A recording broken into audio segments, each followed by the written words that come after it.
अवसर के साक्षी बन रहे सभी श्रद्धालु साथीगण, काशी के सभी बंधुओं के साथ बाबा विश्वनाथ के चरणों में हम शीश नवावत है।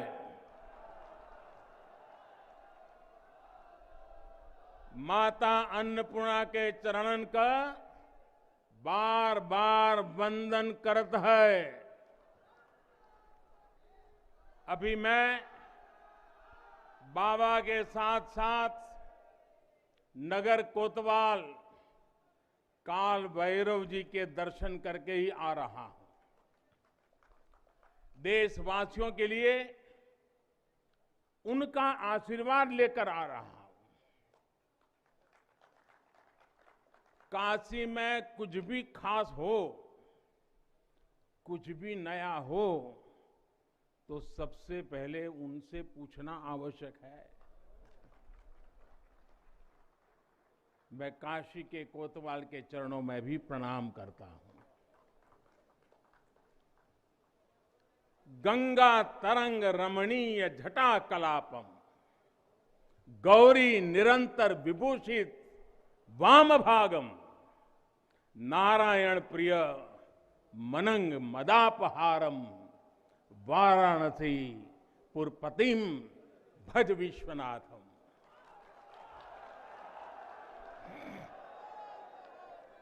हम बाबा विश्वनाथ दरबार से देश दुनिया के उन श्रद्धालु जनन के प्रणाम करत है जो अपने अपने स्थान से इस महायज्ञ के साक्षी बनत होन।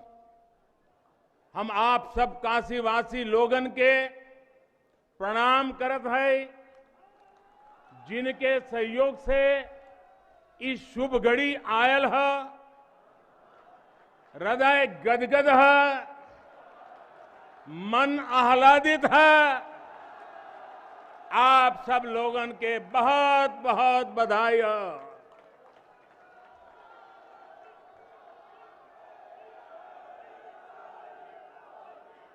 साथियों, हमारे पुराणों में कहा गया है कि जैसे ही कोई काशी में प्रवेश करता है, सारे बंधनों से मुक्त हो जाता है। भगवान विश्वेश्वर का आशीर्वाद, एक अलौकिक ऊर्जा यहां आते ही हमारे अंतर आत्मा को जागृत कर देती है। और आज तो इस चीर चैतन्य काशी की चेतना में एक अलग ही स्पंदन है। आज आदि काशी की अलौकिकता में एक अलग ही आभा है। आज शाश्वत बनारस के संकल्पों में एक अलग ही सामर्थ्य दिख रहा है। हमने शास्त्रों में सुना है, जब भी कोई पुण्य अवसर होता है तो सारे तीर्थ, सारी देवीय शक्तियां बनारस में बाबा के पास उपस्थित हो जाती है। कुछ वैसा ही अनुभव आज मुझे बाबा के दरबार में आकर हो रहा है। ऐसा लग रहा है कि हमारा पूरा चेतन ब्रह्मांड इससे जुड़ा हुआ है। वैसे तो अपनी माया का विस्तार बाबा ही जाने, लेकिन जहां तक हमारी मानवीय दृष्टि जाती है, विश्वनाथ धाम के इस पवित्र आयोजन के इसे समय पर इस समय पूरा विश्व जुड़ा हुआ है। साथियों, आज भगवान शिव का प्रिय दिन सोमवार है।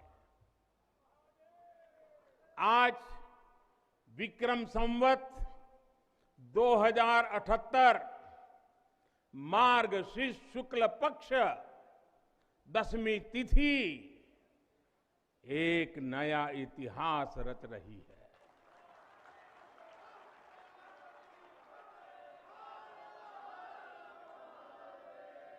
और हमारा सौभाग्य है कि हम इस तिथि के साक्षी बन रहे हैं।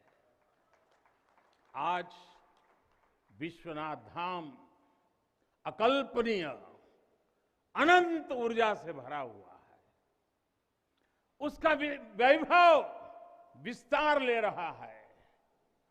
इसकी विशेषता आसमान छू रही है। यहां आसपास जो अनेक प्राचीन मंदिर लुप्त हो गए थे, उन्हें भी पुनः स्थापित किया जा चुका है। बाबा अपने भक्तों की सदियों की सेवा से प्रसन्न हुए हैं, इसलिए उन्होंने आज के दिन का हमें आशीर्वाद दिया है। विश्वनाथ धाम का ये पूरा नया परिसर एक भव्य भवन भर नहीं है, ये प्रतीक है हमारे भारत की सनातन संस्कृति का। ये प्रतीक है हमारी आध्यात्मिक आत्मा का। ये प्रतीक है भारत की प्राचीनता का, परंपराओं का, भारत की ऊर्जा का, गतिशीलता का। आप यहां जब आएंगे तो केवल आस्था के ही दर्शन होंगे ऐसा नहीं है। आपको यहां अपने अतीत के गौरव का एहसास भी होगा। कैसे प्राचीनता और नवीनता एक साथ सजीव हो रही है, कैसे पुरातन की प्रेरणाएं भविष्य को दिशा दे रही हैं, इसके साक्षात दर्शन विश्वनाथ धाम। साथियों, जो मां गंगा उत्तर वाहिनी होकर बाबा के पांव पखारने काशी आती है, वो मां गंगा भी आज बहुत प्रसन्न होगी। अब जब हम भगवान विश्वनाथ के चरणों में प्रणाम करेंगे, ध्यान लगाएंगे, तो मां गंगा को स्पर्श करती हुई हवा हमें स्नेह देगी, हमें आशीर्वाद देगी। और जब मां गंगा उन्मुक्त होगी, प्रसन्न होगी, तो बाबा के ध्यान में हम गंग तरंगों की कलकल, गंग तरंगों की कलकल का दैवीय अनुभव भी कर सकेंगे। बाबा विश्वनाथ सबके हैं, मां गंगा सबकी है, उनका आशीर्वाद सबके लिए है। लेकिन समय और परिस्थितियों के चलते बाबा और मां गंगा की सेवा की यह सुलभता मुश्किल हो चली थी। यहां हर कोई आना चाहता था, लेकिन रास्तों और जगह की कमी हो गई थी। बुजुर्गों के लिए, दिव्यांगों के लिए यहां आने में बहुत कठिनाई होती थी। लेकिन अब विश्वनाथ धाम परियोजना के पूरा होने से यहां हर किसी के लिए पहुंचना सुगम हो गया है। हमारे दिव्यांग भाई बहन, बुजुर्ग माता पिता सीधे बोर्ड से जेटी तक आएंगे। जेटी से घाट तक आने के लिए भी एस्केलेटर लगाए गए हैं, वहां से सीधे मंदिर तक आ सकेंगे। संकरे रास्तों की वजह से दर्शन के लिए जो घंटों तक का इंतजार करना पड़ा था, जो परेशानी होती थी, वो भी अब कम होगी। पहले यहां जो मंदिर क्षेत्र केवल 3000 वर्ग फीट में था, वो अब करीब करीब 5 लाख वर्ग फीट का हो गया।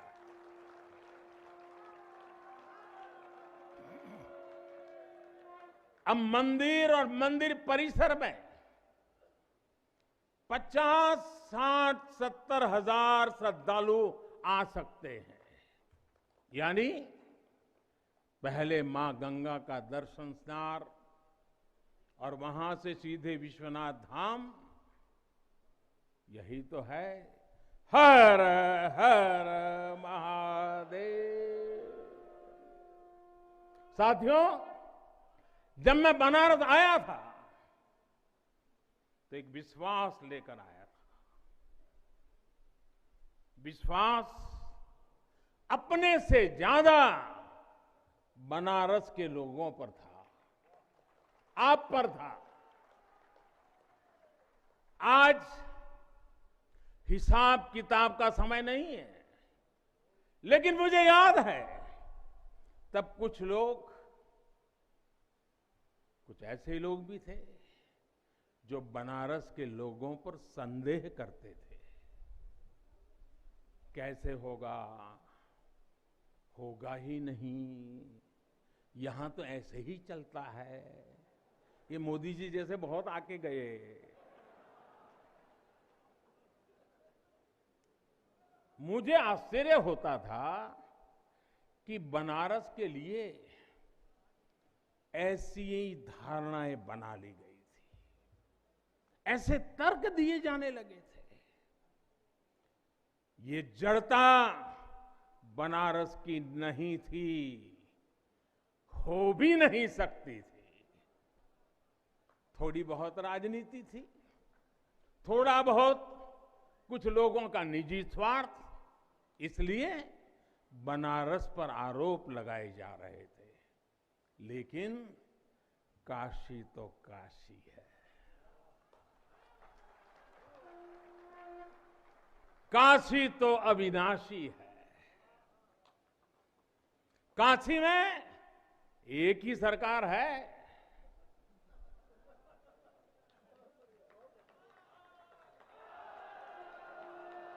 जिनके हाथों में डमरू है, उनकी सरकार है।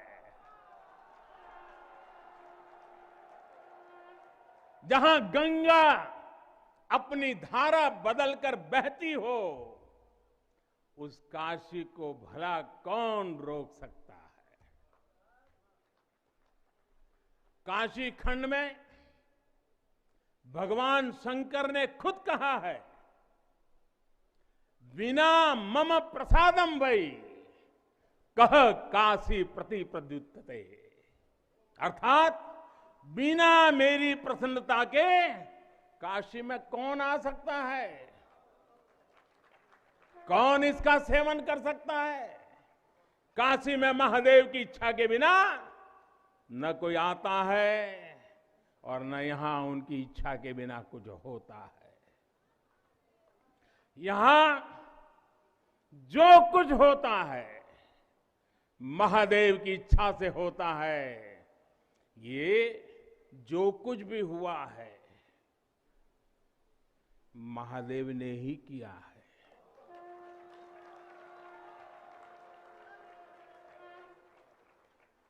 ई विश्वनाथ धाम तो बाबा आपन आशीर्वाद से बनैले हुअन। उनकर इच्छा के बिना का कोई पत्ता हिल सकेला। कोई कितना बड़ा हवे तो अपने घरे का होइए,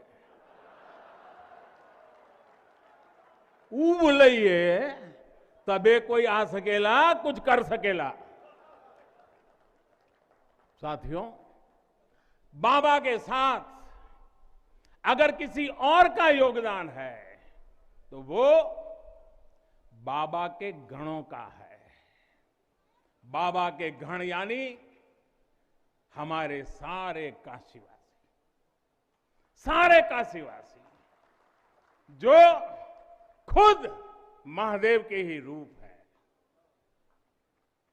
जब भी बाबा को अपनी शक्ति अनुभव करानी होती है, वो काशी वासियों का माध्यम ही बना देते हैं। फिर काशी करती है और दुनिया देखती है। इदम शिवाय इदम नमः। इदम शिवाय इदम नमम। भाई और बहनों, मैं आज अपने हर उस श्रमिक भाई बहनों का भी आभार व्यक्त करना चाहता हूं जिसका पसीना इस भव्य परिसर के निर्माण में बहा है। कोरोना के इस विपरीत काल में भी उन्होंने यहां पर काम रुकने नहीं दिया। मुझे अभी अपने इस श्रमिक साथियों से मिलने का अवसर मिला, उनके आशीर्वाद लेने का सौभाग्य मिला। हमारे कारीगर, हमारे सिविल इंजीनियरिंग से जुड़े लोग, प्रशासन के लोग, वो परिवार जिनके यहां घर हुआ करते थे, मैं सभी का अभिनंदन करता हूं। और इन सबके साथ मैं यूपी सरकार, हमारे कर्मयोगी मुख्यमंत्री योगी आदित्यनाथ जी का भी और उनकी पूरी टीम का भी अभिनंदन करता हूं, जिन्होंने काशी विश्वनाथ धाम परियोजना को पूरा करने के लिए दिन रात एक कर दिया। साथियों, हमारी इस वाराणसी ने युगों को जिया है, इतिहास को बनते बिगड़ते देखा है। कितने ही कालखंड आए गए, कितनी ही सल्तनतें उठी और मिट्टी में मिल गई, फिर भी बनारस बना हुआ है। बनारस अपना रस बिखेर रहा है। बाबा का ये धाम शाश्वत ही नहीं रहा है, इसके सौंदर्य ने भी हमेशा संसार को आश्चर्यचकित और आकर्षित किया है। हमारे पुराणों में प्राकृतिक आभा से घिरी काशी के ऐसे ही दिव्य स्वरूप का वर्णन किया गया है। अगर हम ग्रंथों को देखेंगे, शास्त्रों को देखेंगे, इतिहासकारों ने भी वृक्षों, सरोवरों, तालाबों से घिरी काशी के अद्भुत स्वरूप का बखान किया है। लेकिन समय कभी एक जैसा नहीं रहता। आतताइयों ने इस नगरी पर आक्रमण किए, इसे ध्वस्त करने के प्रयास किए। औरंगजेब के अत्याचार, उसके आतंक का इतिहास साक्षी है, जिसने सभ्यता को तलवार के बल पर बदलने की कोशिश की, जिसने संस्कृति को कट्टरता से कुचलने की कोशिश की। लेकिन इस देश की मिट्टी बाकी दुनिया से कुछ अलग है। यहां अगर औरंगजेब आता है तो शिवाजी भी उठ खड़े होते हैं। अगर कोई सालार मसूद इधर बढ़ता है तो राजा सुहेलदेव जैसे वीर योद्धा उसे हमारी एकता की ताकत का एहसास करा देते हैं। और अंग्रेजों के दौर में भी वॉरेन हेस्टिंग का क्या हाल काशी के लोगों ने किया था।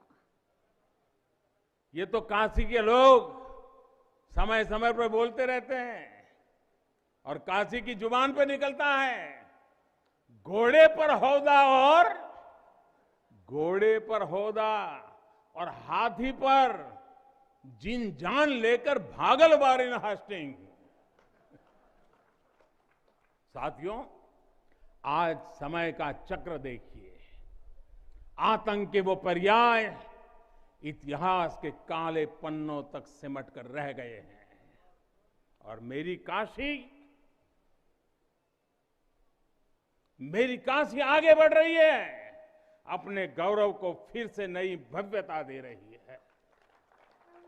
साथियों, काशी के बारे में मैं जितना बोलता हूं उतना डूबता जाता हूं, उतना ही भावुक हो जाता हूं।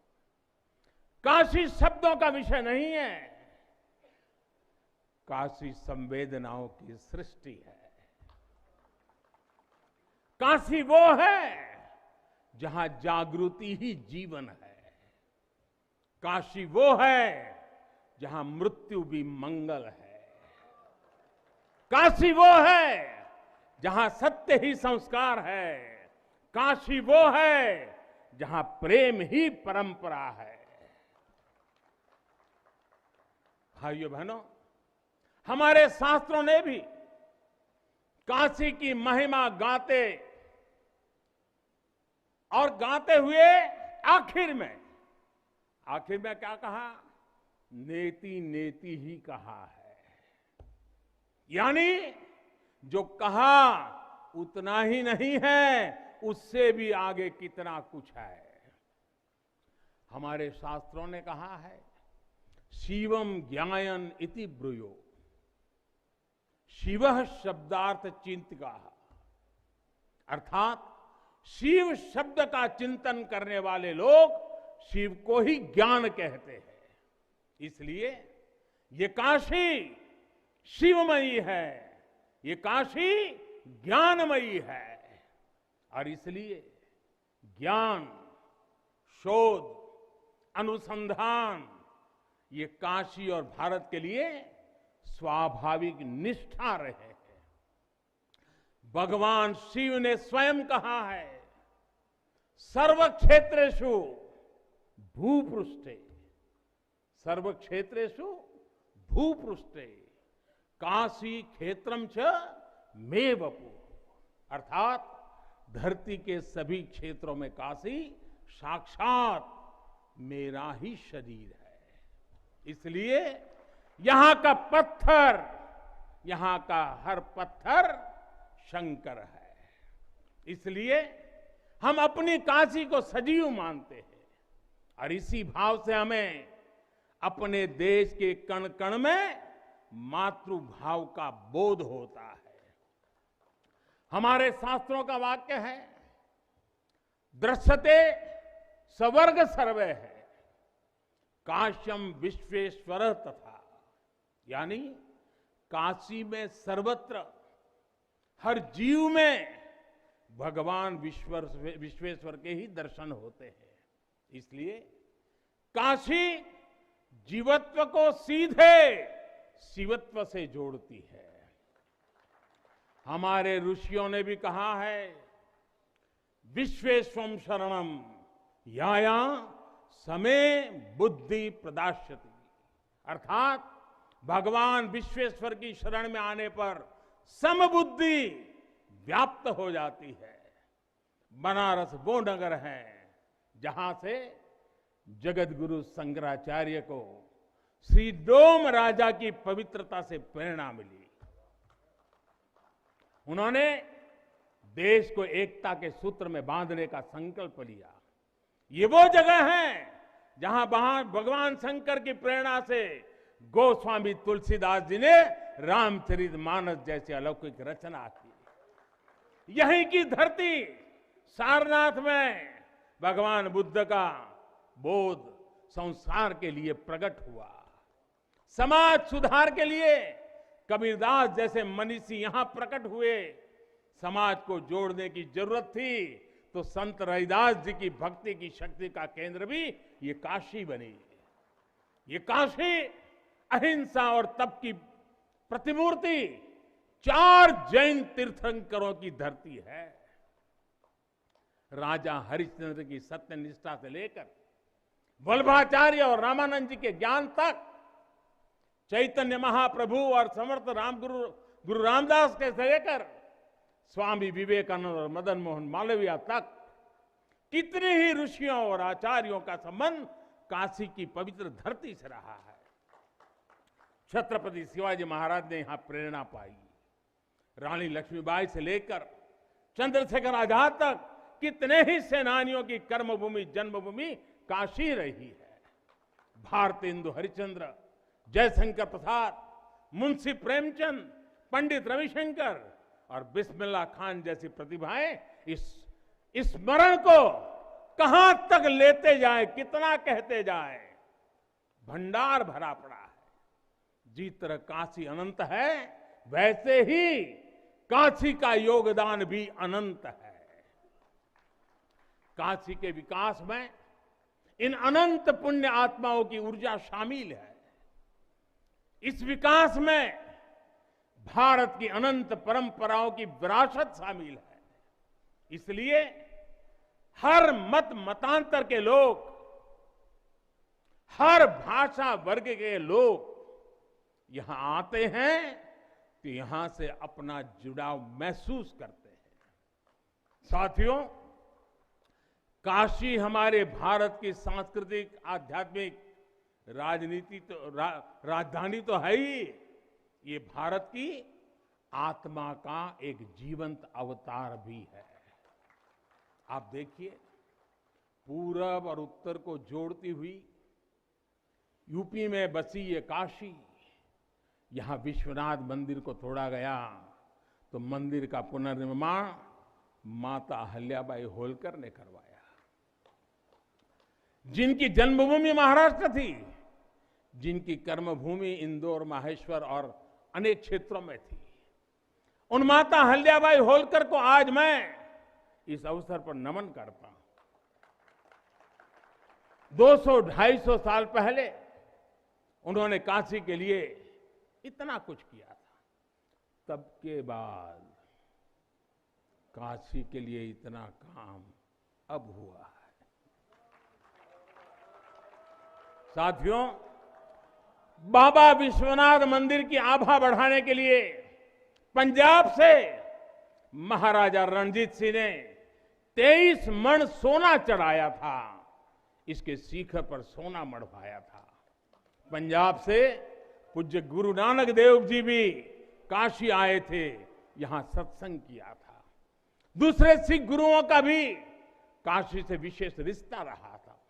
पंजाब के लोगों ने काशी के पुनर्निर्माण के लिए दिल खोलकर दान दिया था। पूरब में बंगाल की रानी भवानी ने बनारस के विकास के लिए अपना सब कुछ अर्पण किया। मैसूर और दूसरे दक्षिण भारतीय राजाओं का भी बनारस के लिए बहुत बड़ा योगदान रहा है। एक ऐसा शहर है जहां आपको उत्तर, दक्षिण, नेपाली, लगभग हर तरह की शैली के मंदिर दिख जाएंगे। विश्वनाथ मंदिर इसी आध्यात्मिक चेतना का केंद्र रहा है और अब ये विश्वनाथ धाम परिसर अपने भव्य रूप में इस चेतना को और ऊर्जा देगा।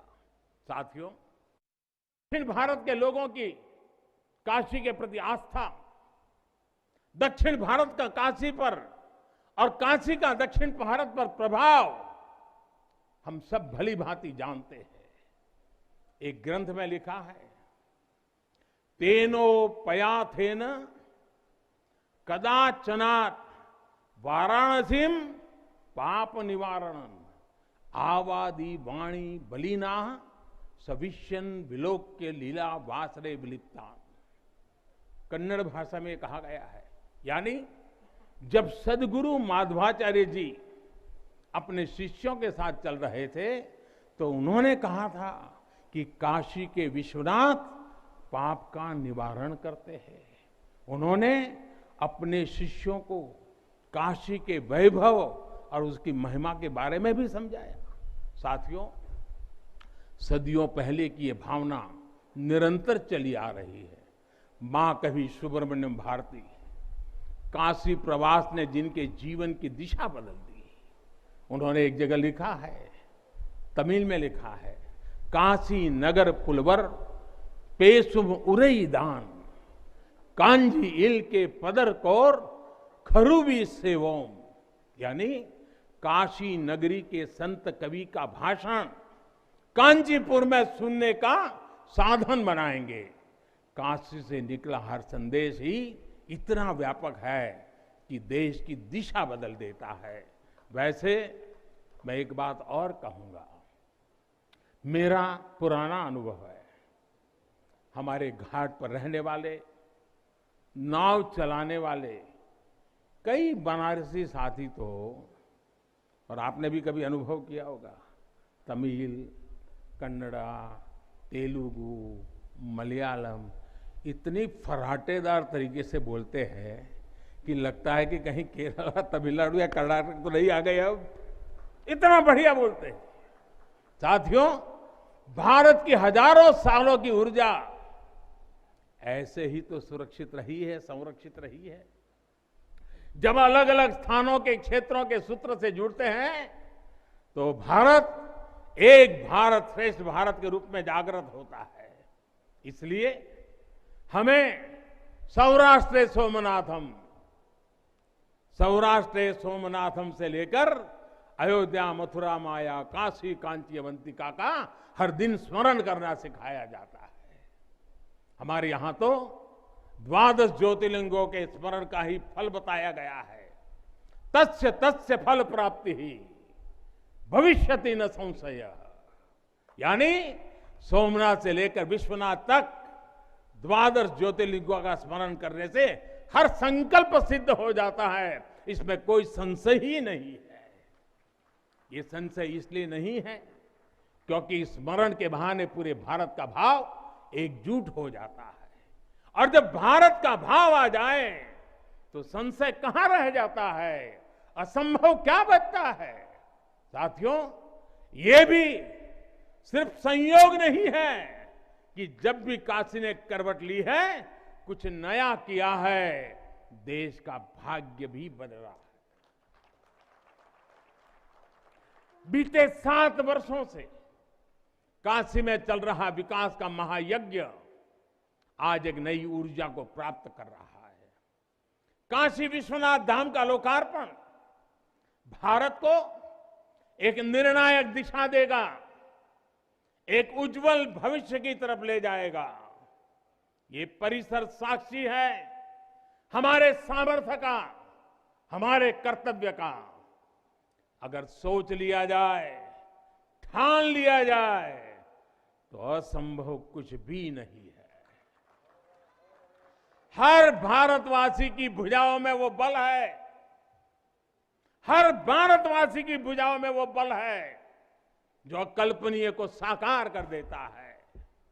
हम तब जानते हैं, हम तपस्या जानते हैं, देश के लिए दिन रात खपना जानते हैं। चुनौती कितनी ही बड़ी क्यों ना हो, हम भारतीय मिलकर उसे परास्त कर सकते हैं। विनाश करने वालों की शक्ति कभी भारत की शक्ति और भारत की भक्ति से बड़ी नहीं हो सकती। याद रखिए, जैसी दृष्टि से हम खुद को देखेंगे, वैसी ही दृष्टि से विश्व भी हमें देखेगा। मुझे खुशी है कि सदियों की गुलामी ने हम पर जो प्रभाव डाला था, जिस हीन भावना से भारत को भर दिया गया था, अब आज का भारत उससे बाहर निकल रहा है। आज का भारत सिर्फ सोमनाथ मंदिर का सौंदर्यीकरण ही नहीं करता, बल्कि समंदर में हजारों किलोमीटर ऑप्टिकल फाइबर भी बिछा रहा है। आज का भारत सिर्फ बाबा केदारनाथ मंदिर का जीर्णोद्धार ही नहीं कर रहा, बल्कि अपने दमखम पर अंतरिक्ष में भारतीयों को भेजने की तैयारी में जुटा है।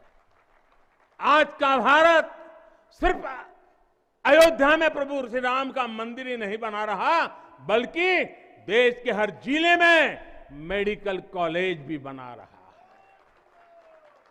आज का भारत सिर्फ बाबा विश्वनाथ धाम को भव्य रूप ही नहीं दे रहा, बल्कि गरीब के लिए करोड़ों पक्के घर भी बना रहा है। साथियों, नए भारत में अपनी संस्कृति का गर्व भी है और अपने सामर्थ्य पर उतना ही भरोसा भी है।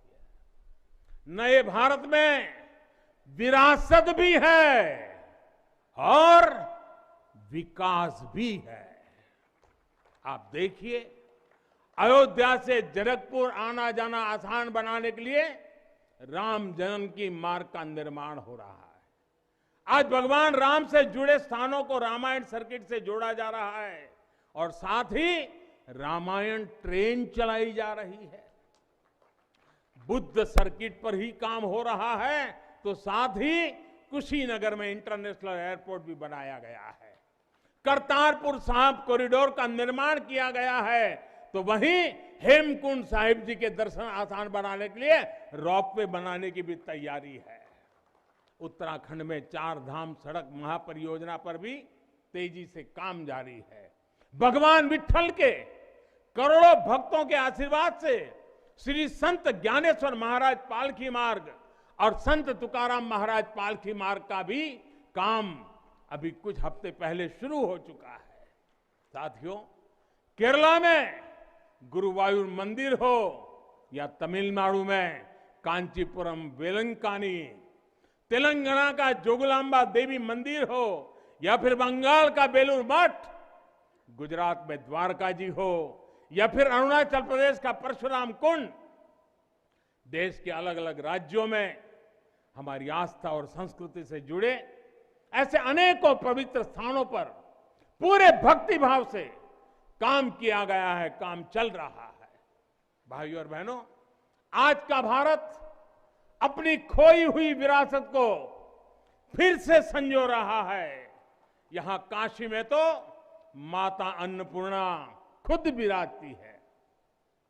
मुझे खुशी है कि काशी से चुराई गई मां अन्नपूर्णा की प्रतिमा 1 शताब्दी के इंतजार के बाद, 100 साल के बाद अब फिर से काशी में स्थापित की जा चुकी है। माता अन्नपूर्णा की कृपा से कोरोना के कठिन समय में देश ने अपने अन्न भंडार खोल दिए।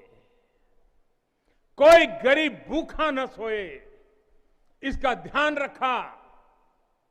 मुफ्त राशन का इंतजाम किया। साथियों, जब भी हम भगवान के दर्शन करते हैं, मंदिर आते हैं, कई बार ईश्वर से कुछ मांगते हैं, कुछ संकल्प लेकर भी जाते हैं। मेरे लिए तो जनता जनार्दन ईश्वर का रूप है। मेरे लिए हर भारतवासी ईश्वर का ही अंश है।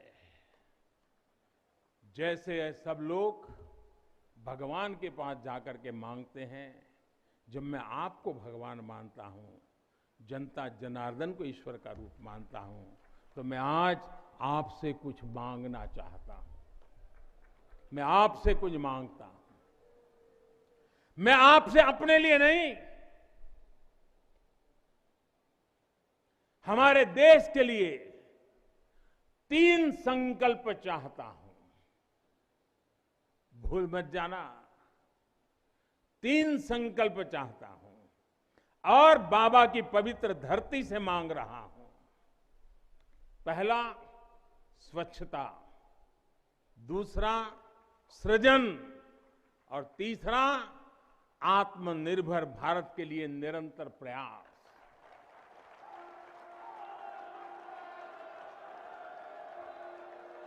स्वच्छता जीवन शैली होती है, स्वच्छता अनुशासन होती है। ये अपने साथ कर्तव्यों की एक बहुत बड़ी श्रृंखला लेकर आती है। भारत चाहे जितना ही विकास करे, स्वच्छ नहीं रहेगा तो हमारे लिए आगे बढ़ पाना मुश्किल होगा। इस दिशा में हमने बहुत कुछ किया है, लेकिन हमें अपने प्रयासों को और बढ़ाने होंगे। कर्तव्य की भावना से भरा आपका एक छोटा सा प्रयास देश की बहुत मदद करेगा। यहां बनारस में भी, शहर में, घाटों पर स्वच्छता को हमें एक नए स्तर पर लेकर जाना है। गंगा जी की स्वच्छता के लिए उत्तराखंड से लेकर बंगाल तक कितने ही प्रयास चल रहे हैं। नमामि गंगे अभियान की सफलता बनी रहे, इसके लिए हमें सजग होकर काम करते रहना होगा। साथियों, गुलामी के लंबे कालखंड हम भारतीयों का आत्मविश्वास ऐसा तोड़ा कि हम अपने ही सृजन पर विश्वास खो बैठे। आज हजारों वर्ष पुरानी इस काशी से मैं हर देशवासी का आह्वान करता हूं, पूरे आत्मविश्वास से सृजन करिए, इनोवेट करिए, इनोवेटिव तरीके से करिए। जब भारत का युवा कोरोना के इस मुश्किल काल में सैकड़ों स्टार्टअप बना सकता है, इतनी चुनौतियों के बीच 40 से ज्यादा यूनिकॉर्न बना सकता है, वो भी ये दिखाता है कुछ भी कर सकता है। आप सोचिए, एक यूनिकॉर्न यानी स्टार्टअप करीब करीब 7 हजार करोड़ रुपए से भी ज्यादा का है और पिछले 1-1.5 साल में बना है। इतने कम समय में यह अभूतपूर्व है। हर भारतवासी जहां भी है, जिस भी क्षेत्र में है, देश के लिए कुछ नया करने का प्रयास करेगा, तभी नए मार्ग मिलेंगे, नए मार्ग बनेंगे और हर नई मंजिल पाकर रहेंगे। भाइयों और बहनों, तीसरा एक संकल्प जो आज हमें लेना है वो है आत्मनिर्भर भारत के लिए अपने प्रयास बढ़ाने का। ये आजादी का अमृत काल है। हम आजादी के 75वें साल में है।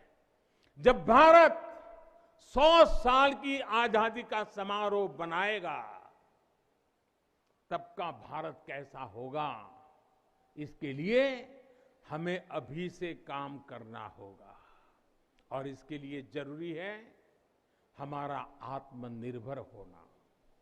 जब हम देश में बनी चीजों पर गर्व करेंगे, जब हम लोकल के लिए वोकल होंगे, जब हम ऐसी चीजों को खरीदेंगे जिसे बनाने में किसी भारतीय का पसीना बहा हो, तो इस अभियान को मदद करेंगे। अमृत काल में भारत 130 करोड़ देशवासियों के प्रयासों से, सबके प्रयासों से आगे बढ़ रहा है। महादेव की कृपा से, हर भारतवासी के प्रयास से हम आत्मनिर्भर भारत का सपना सच होता देखेंगे। इसी विश्वास के साथ मैं बाबा विश्वनाथ के, माता अन्नपूर्णा के, काशी कोतवाल के और सभी देवी देवताओं के चरणों में एक बार फिर प्रणाम करता हूं। इतनी बड़ी तादाद में देश के अलग अलग कोने से पूज्य संत महात्मा पधारे हैं। ये हमारे लिए, मुझ जैसे एक सामान्य नागरिक के लिए ये सौभाग्य की पल है। मैं सभी संतों का, सभी पूज्य महात्माओं का सर झुका करके हृदय से अभिनंदन करता हूं, प्रणाम करता हूं। मैं आज सभी काशीवासियों को, देशवासियों को फिर से बधाई देता हूं, बहुत बहुत शुभकामनाएं देता हूं। हर